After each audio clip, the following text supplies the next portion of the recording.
Today I wish to speak about speaking. It comes from a desire to share what you have.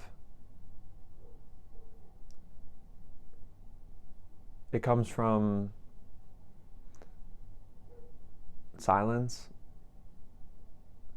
And so if you're speaking from not silence, it's like talking.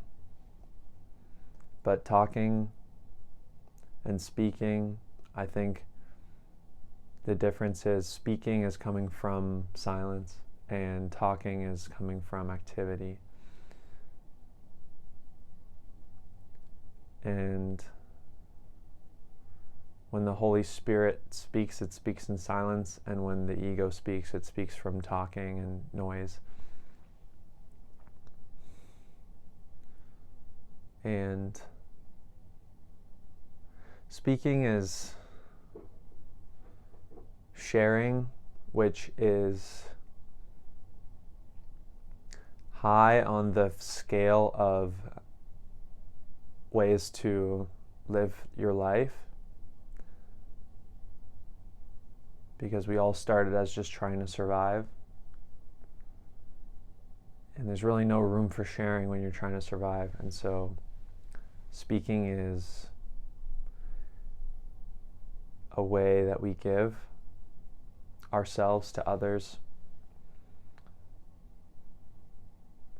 And it really just takes a lot of courage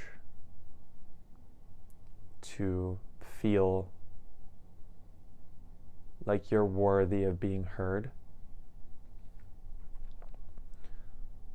And it comes from a place of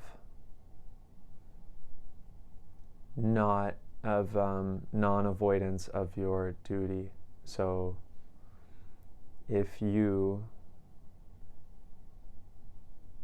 are experiencing a limitation that I feel like I could guide you through, then speaking on it will be beneficial for you. And so it just takes a lot of courage to be willing to speak and to put yourself on the line and be there for people. And another benefit of speaking is that you really do gain the most from speaking your truth to others, and even just the idea of helping or coaching or expressing is, in helping others, you help yourself in more ways than one. But just practically speaking, no pun intended, like you really just gain a greater understanding of what you're helping that person with as you speak it. And so even speaking is like creation. So we co-create with God. And one of the ways we do that is by allowing the energy that is in our communication center to be expressed to create new life and new possibilities and new understanding, because people benefit so much from our speaking. People benefit so much from hearing the truth. And hearing the truth can change your life. Even just the first time that you hear the good news that life is eternal, then you're like, oh, no, yeah. And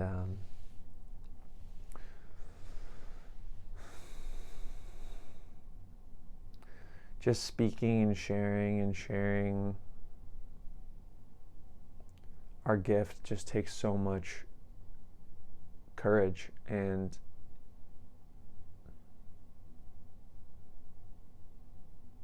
it's really not easy to put yourself on the line and be willing to not be heard. It's like shouting out into the distance, like, is anyone there? And but we really don't know who's there. And so if you're here, whether I know you or I don't know you, I really never know who is there and needs to hear. And so when we ask, like, God, just send me those that you can help, or you like sort of appeal, like, God, send me those you can help, I can help, out of a really pure intention, then you know that whoever comes to you, that you can help them. And if you know that you can help them,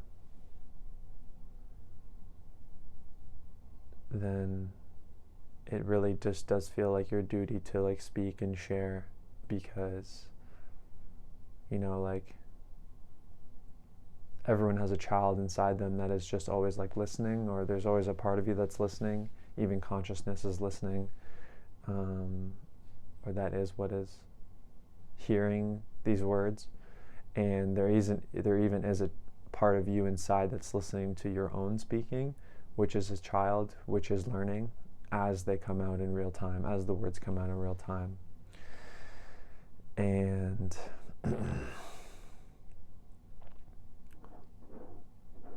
speaking is just so like vulnerable, because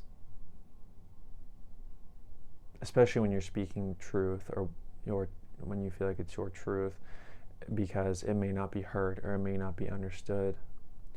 And so it's safer to play weak and play dumb, I guess, and to stay inside and to not participate. And there's times to speak and there's times to listen. But even in speaking, like, if I can't repeat back what you said to me, then I wasn't listening.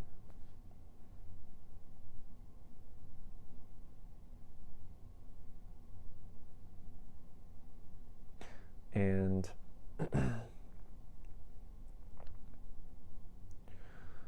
think a lot of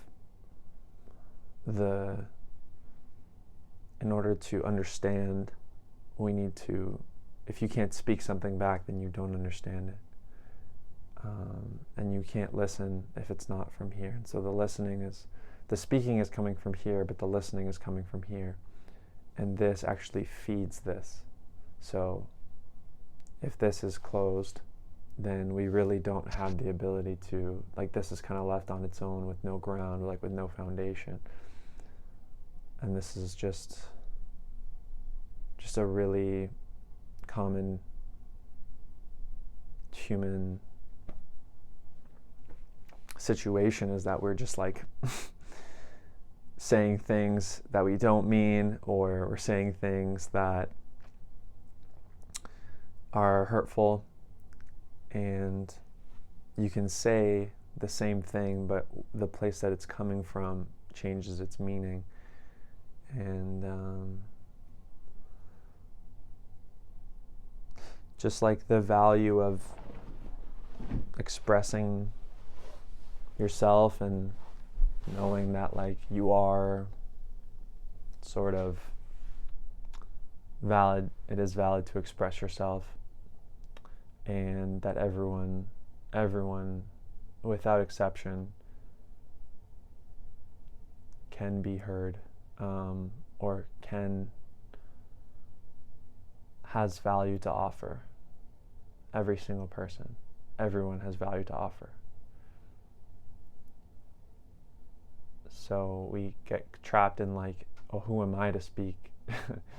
But there's someone speaking. There's always, there's always speakingness happening. And I think that's one really useful practical tip, is that the speakingness is just like happening on its own. So there's always speakingness. Every moment God is speaking things into existence, and we are speaking things into existence, and not in like a woo-woo way, in like a real way. Like, we really do say what our life is. If you say this is what your life is, and people are very receptive to believing you, like, but it has to come from a place of truth. And so if you feel that something is true and you don't express it, then there's like a ripple effect where you're not being authentic, and you're not, almost like you're opting out of this life. Like, you don't, like, for whatever reason, being unwilling to say what you feel is just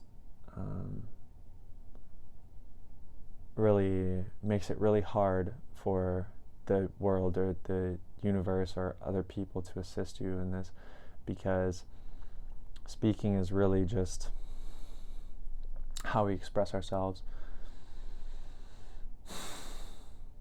And just realizing like that you really are worth expressing yourself just by virtue of what you are. Just by virtue of that you are a creator, that you create your life whether you like it or not, and that you co-create with God. And so God made you and loves you so much that he actually gives you the opportunity to create your own life. That is the right of a spirit, is that they can create their own life.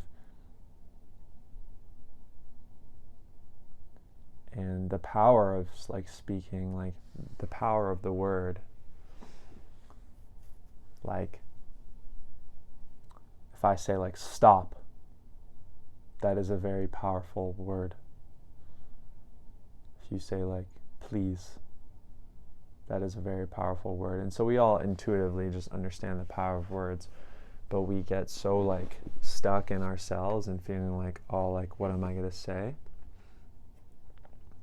But I realized this. I took like a speaking vacation. I spent like a month where I didn't speak at all. And I just very, very profoundly understood the power of like the things that you say. And because you're hearing everything you say. So everything you say, you hear it. And we all believe the things we hear. So even if you are skeptical, you're not intrinsically skeptical. You're intrinsically like believing. So if you hear someone that you really respect or that you admire or that you have faith in, like your parents, and they say you should be skeptical, then you believe it. And then from that point forward, you may not believe the things that other people say. And this is like just the most fundamental human problem throughout the whole history of everyone, is that we just are not able to distinguish the difference between truth and not truth, because we intrinsically want to believe everything we say. So it's like a two-edged sword. It's like whether you say that you're good enough or you're not is true. So even though one is false and one is true, you will believe it either way. And so much of our belief is subconscious. So we actually just don't realize how much power our speaking has. We don't realize the things that we say, even if it's about others, how much it really applies to ourselves, and like where it's even coming from. Sometimes we don't even know. You're like, why did I say that? And it's really easy to just become confused in the mind about what we say and the things that we've said. And So if it's really coming from mind, then it's really not always true. It can be true, but if it's coming from mind, then it is just always really hard to know or to really be there to let it come through, because we're elsewhere, we're in the mind, we're thinking about future and past, or being elsewhere, and that is just coming from like mental activity. But then when we speak from the heart will feed the voice to express. And so even just the power of saying I love you is very much like, you know that this is true.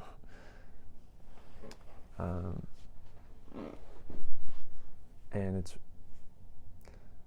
you can know that this is true, it may not be, and this is just the really hard part about human life, is that it's really hard to know in the mind when we hear something is true. It's like cholesterol is good for you, cholesterol is bad for you.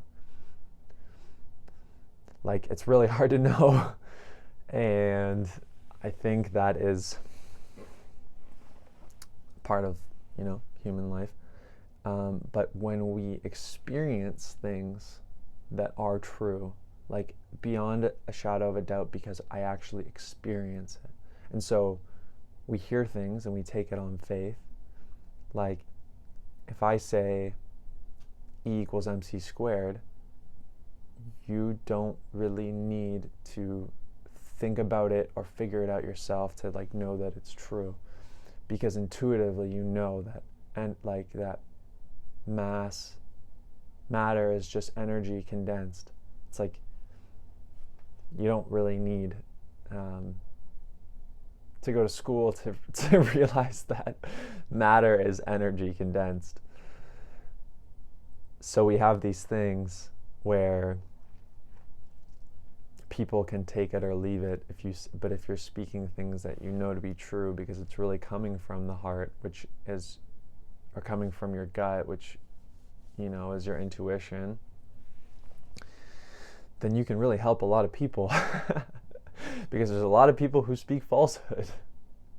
Like, most people most of the time are saying things that are not true.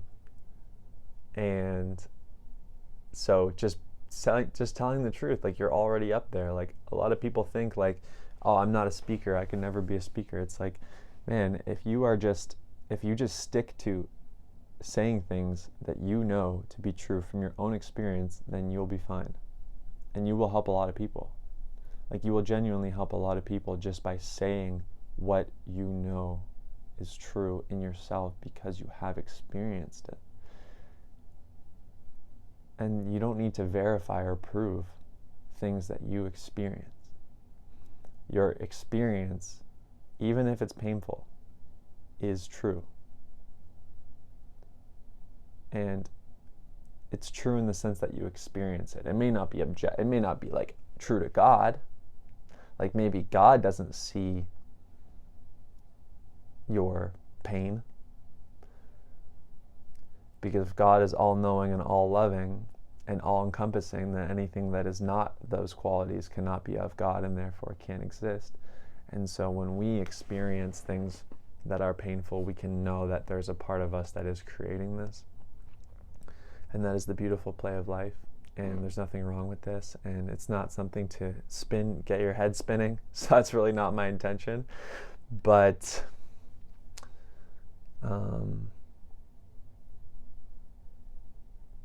just understanding just the value of every person. And even if, you feel like you've really messed up in life, like you have made every wrong mistake, and like human life is just, it's a certainty to make mistakes, because we are fallible, because we are human.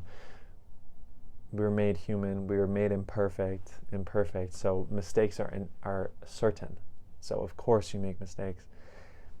But every mistake in every situation, every like downside or problem or hurt or suffering always has a silver lining. Everything, every single thing has a silver lining. And although we may not realize it in the moment, trusting this and just like having the opportunity to just like share about that experience, no matter how traumatizing or, hellish it might feel, to just realize like, okay, like I'm always learning something from this, and to just speak the things that you have learned from your negative experiences is literally like one of the most valuable things you can do, because then you can help others prevent making the same mistakes. So the only thing that you can really do about your mistakes is just regret them and just ask for forgiveness. Not that you need to be forgiven, because it's a certainty that you'll make mistakes, and so it's already forgiven the moment that you have regret.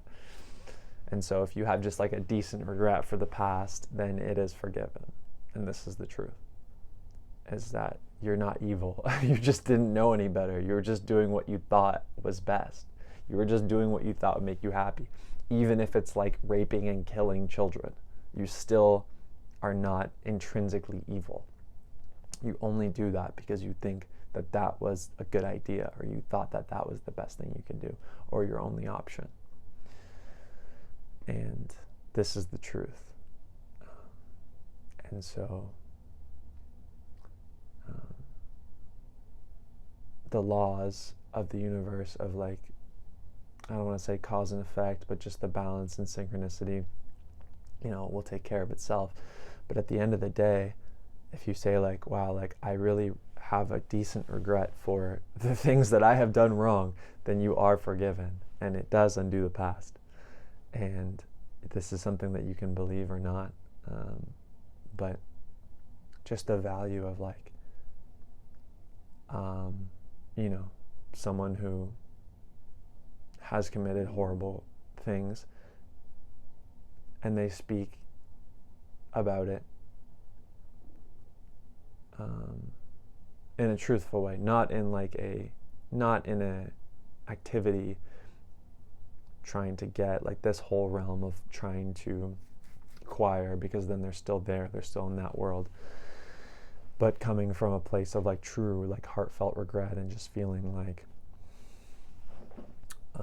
I've made these mistakes, because we all make mistakes and we all do things that we're not proud of.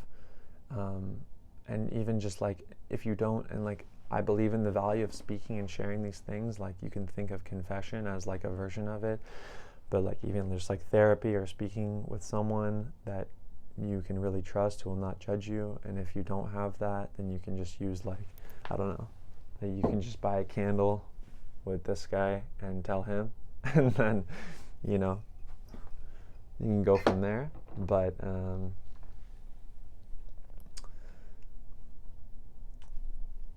just the value of just speaking the truth about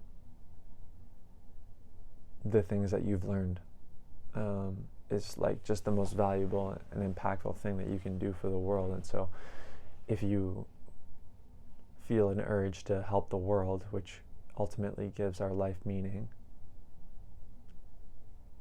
just look no further than developing your ability to speak from a place that is silent, cultivating a practice of just being silent and being with yourself and sitting with your emotions, and then speaking about it. Because like, who doesn't feel better after like getting things off their chest? Like, getting things off your chest is literally just like just unblocking the heart. And so when you unblock the heart and you're like, okay, it's out there, like, because God already knows, but sometimes when you say it, you can like be certain. It's like, God, I'm sorry. And the power of just saying this, like, I'm sorry. Like, I'm sorry. This is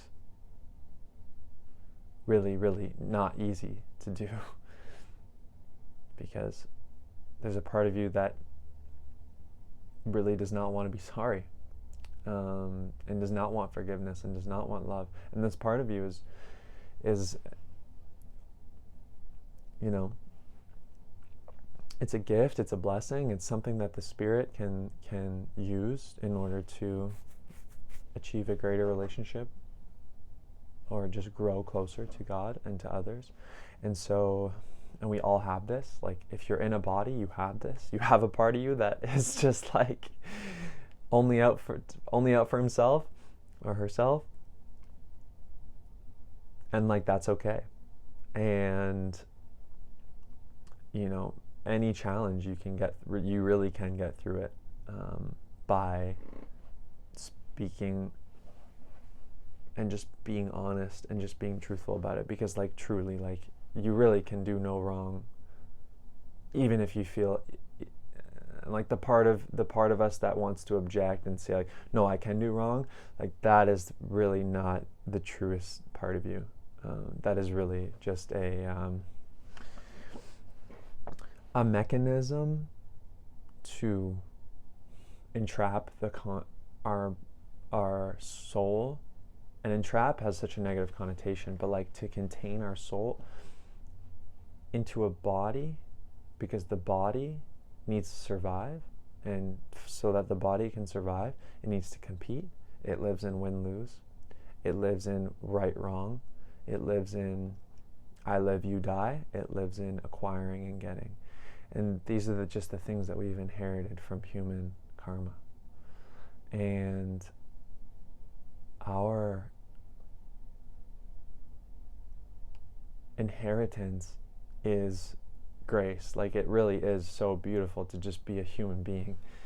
And like, just to even just exist at all is just the greatest gift that we can have. It's just, so if you exist, you're good, man. Like, if you exist, you got it all. That's all you could ever do. Like, what else could you really ask for other than just existence? And this is the thing that really everybody struggles with, is like feeling like I'm not enough, or just existing is not enough, or feeling like I need things, which is like, you know, you're gonna get it. You're gonna get the things that you need, because God just provides everything for you. And that is really just the truth. And that, you know, even when you do get the thing, that's not coming from the ego. It's really just coming from the Spirit when you get things, and just being grateful for things and sharing things. And one thing that you get to have is your voice. Like, one thing that you get to have for free is your voice. And your voice, like just singing or speaking or laughing, like, laughter is free and singing is free. There's nothing and no one that can stop you from singing and laughing and speaking and saying I love you and saying I'm sorry. And so just I think the speakingness coming from silence is just a realization that one can have over time, or maybe you've already realized this, but it's just very comforting to speak and just feel heard by the one who made you. Because, you know, like the Kanye song, like, I want to talk to God, but I'm scared because we haven't spoken in so long. Like, that's real experience for a lot of people. And just, it's like he hears you anyways. So, you know, there really is no privacy. Like, privacy does not exist. There's no such thing as privacy, and you might as well just be honest, because you're not going to get punished anyways. Like, God didn't set you up for failure. He really set you up for success. And so, like, you really can do no wrong, and this is just the truth.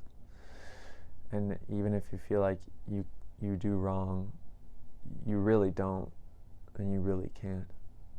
It's just like, actually, just the fact that you feel like you can do wrong gives doing right the meaning it has. Like, if you were just an angel, then you wouldn't need a body, and you wouldn't get to, like, you know, eat food and eat fruit and exercise and fight and play and wrestle and make love and make friends and run around and feel the sun and feel the ocean and feel the sand and just feel all these things and hear beautiful music. Like, there's beautiful music in heaven for sure, but it just definitely is not the same. It is just a really unique experience to be here in a body, in a human body, and have human relationships. And along with that, you know, there's like challenges and tribulations, and like it's a package deal, man. Like, so like when things come up and you feel like, you know, like I want to forgive them, but I really don't want to at the same time. It's like, yeah, like that's the name of the game. You're not a bad person because you don't want to forgive them. Like, it's not your fault. You're just a human being. And the quickest way to eliminating the guilt that we experience that's blocking us from just enjoying life is just like being silent and just being in your own world about it, and just like not telling anyone, and just being like, man, like if anyone, you know, if you're experiencing things where you feel really blocked in the heart, or you feel really blocked in the throat, you feel really blocked in the stomach, just speak about it. Just say it. Just say it to yourself. It's okay. It's okay to just tell the truth. You can tell the truth about how you feel, no matter how evil you feel. If you feel evil, welcome to the club, you know? If you feel really holy and righteous, then, you know, maybe there's an issue. But at the same time, it's always just levels. And so there's really no need to put yourself down for anything. It's like, yeah, I made this mistake. Like, I tripped this guy, you know, I stole his lunch. Like, I wanted the pudding in his lunch. Like, that's okay. There's nothing wrong. Like, there's nothing wrong with this. Like, you can experience your own shortcomings just as long as you're just honest about it. And if you you know, steal his lunch and you don't regret it, and you don't have any, you know, remorse for this, you know, it depends on where you're coming from with this. Like, you know, like, are you doing it to feed your family, or are you doing it because you really love to see someone else hurt? If you really love to see someone else hurt, then it's just I just feel sorry, or, you know, there's just feeling sorry for that state of being in consciousness where, like, the only pleasure you get, you gain a greater pleasure from hurting others. Like, if someone gains pleasure from hurting others, then, you know, I just feel sorry for them. Not to say that I don't judge them, because I also, you know, I'm still just human, and so I obviously feel a certain way about it. And it's not like you let them do it. You stand up for the person whose lunch got robbed. And if they don't experience remorse, then that's just, like, it's not a sin. Like, the only sin about it is ignorance. But the sin is just an error. It's just an error to enjoy the pain of others. And this is just the right of the soul, is just to, you know, experience the widest range of things and just experience what you wish to experience. Like, once you've experienced all the heavenly planets, and then you come down to the earthly planet, and you're like, you know what, I want to give, like, being a bad guy a try. Like, it's fun to be the bad guy sometimes. Like, let's be, like, you know, like, it feels good to be bad. There's, like, a pleasure in it. And, you know, it's just like saying that actions have consequences is not a judgmental stance. It's like, and it's just coming from ignorance. Like, there's nothing you can really do except be there for them, because it is ultimately their choice to choose. And speaking this to them if it's coming from the heart and it's not coming from the mind of judgmentalism, it's coming from compassion and being like, hey, you know, I'm just want to let you know, or you're just coming from a compassionate place, wherever it's coming from, because this is a hypothetical situation, but all these things come up where you're just coming up and approaching them like with a heart-centered consciousness and just saying something like, you know what, man, like, whatever you're going through that led you to do this, like, I forgive you. I don't approve. It's kind of like a parent with a kid. It's like, I don't approve, and I don't condone, and I don't endorse you being a murderer, but it's not like I hate you for it.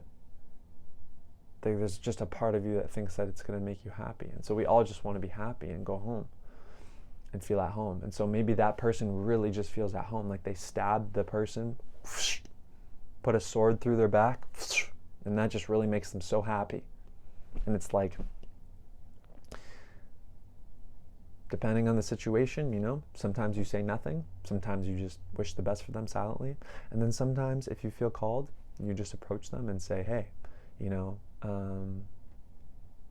whatever you're experiencing, like, I hear you, and if you ever feel like called to have a path of a way out, you know, you just hand them a Bible, and at that point it's their deal with God. And so the only thing that you can really do is just speak the truth about what you feel is correct, because you don't know. You just don't know what they're going through, what led them to this situation, why they did it. You know, maybe they were beaten up by their parents every single day from as long as they can remember, and all they know is pain. And so, like, honestly, like, stabbing someone with a sword would be like a nice day for them. And so you're like, hey, you know, at least you didn't rape them. That's something. That's a silver lining.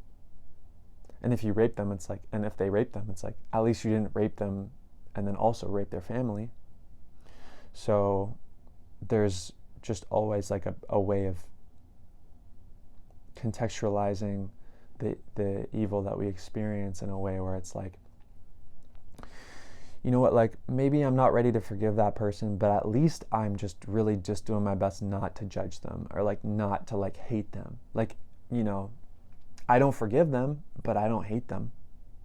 Or maybe I hate them, but I don't wish they were dead. Maybe like, I don't wish they were dead, or like, I wish they were dead, but I don't wish their family was dead. Or like, I wish their whole family was dead, but at least I don't wish that like God would send them to hell. And if you feel like, if you feel like I wish God would send them to hell for that, then at that point, you know what? You just got to look at your own self and be like, you know what am I condemning myself for? Because do I want to go to hell for the things that I do that are mistakes in me? There's a lot of things that, you know, people say you go to hell for. Like being gay. Like, do you really think that you go to hell for being gay when God made you gay? It's like, damn, bro, like, give yourself a little bit of slack. Like, it's not your fault that you like dudes. And, you know,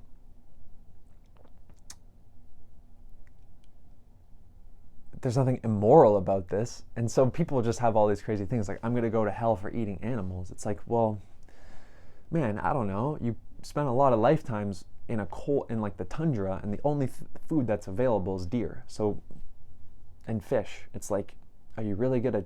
Why would God give you a life in a tundra in Antarctica and not let you kill seal? Like, seal is the only thing that you can eat. And so, you know, these things are set up for you in such a way that, like,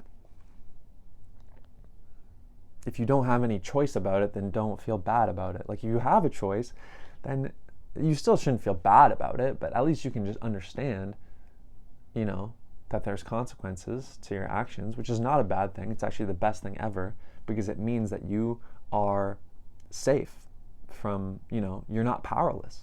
That's such great news. Like, consequences for your actions, that's awesome. Like, learning that karma is real is not bad news. It's not good news. I mean, it's amazing news, but intrinsically it just is what it is. And so, you know, fearing that your karma will come to get you, it's like, well, God actually set you up for success, because if you have a heartfelt regret for the mistakes that you've made, then you're forgiven. And I don't like ever dream of understanding God's plan or what they will. But all I know is that, like, you can at least undo some of your bad karma by feeling bad about it, and not feeling bad about it, and just like understanding and like trying to like just forgiving yourself, or just asking God for forgiveness and be like, man, I really regret killing all those people. Like, you're sitting in prison and you're like, I really regret killing that guy. Like, I really feel bad for him. I sure broke his family's heart, and you know, like, I killed him and I feel bad for it. It's like, it's not like they're gonna let you out, but at least you don't got to do more time. You know, you do 20 years for murder, it's like you still got another 50. It's not a bad deal. And yeah, just feeling like using your voice to just not be afraid to just say the things that you believe. And even if they're not true, it's like, you know what, you're doing your best. Because I might say something to someone and then years later realize, like, oh, maybe that was wrong. But that's just what they needed to hear at the time. Or maybe that helped them. I go through this all the time. I have information that I really wish to share, and I share it. And then 2 years later, I realize that might have been wrong. But maybe it helped them anyways. Maybe just my belief that it was so true helped them regardless, even if it was not true or wrong. And so there's always a silver lining. And for practical applications and takeaways from this, I think just like cultivating a practice of just silence, at least at some point in your day. It doesn't have to be formal meditation, but just like going for a walk outside, sitting and reading at some point. And I miss days with this, but anything, like even just like peeling fruit, and is just not, and just like sitting in silence and cultivating the silence, because the silence or the peace, the presence will enable the voice to just come out. And so the voice is just such a powerful tool to assist others, that whenever we can, or whenever we feel called, or whenever we get the urge to speak or say things that's not coming from mind, but coming from like intuition or heart, to help others, then and this is just a practice that I really just want to start focusing on for myself, is and it's the hardest thing, is being honest. So I will not be perfect, and I will make mistakes, and I will sometimes be silent when I should be speaking. But just out of, devotion to feeling like, okay, well, this is, my life journey and my life plan anyways, I might as well start now and just start to devote myself and just do my best and open up opportunities and ask God to send me those I can help. And most of the time we help them by speaking to them and speaking with them and allowing them to speak to us and telling them, like, it's okay, you can just tell me the truth and just say how you feel. And that is one of the most powerful things that you can do. Truthful living.